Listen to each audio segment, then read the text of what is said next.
Good morning, সবাই কেমন আছেন? আমরা ভালো আছি। আজকে সকালের খাবার আমি করেছি আজকে বেগুন সিদ্ধ, আলু সিদ্ধ, ডিম ভাজা আর শুকনো লঙ্কা ভাজা, পেঁয়াজ ভাজা।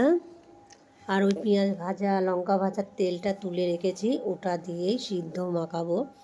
সিদ্ধার্থ ঘরে বসে আছে আর ছোট ছেলে খেয়ে স্কুলে যাবে, তো পাশে বসে ফোন দেখছে। আর আমি এখন ভাতের সিদ্ধটা মাখাবো।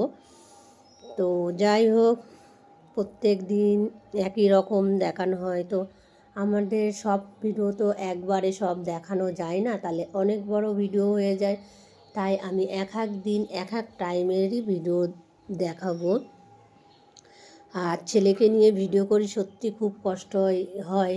এই সময় তো আমি আর সময়ই পাই না, এদিকে ফোনে টাইম দিতে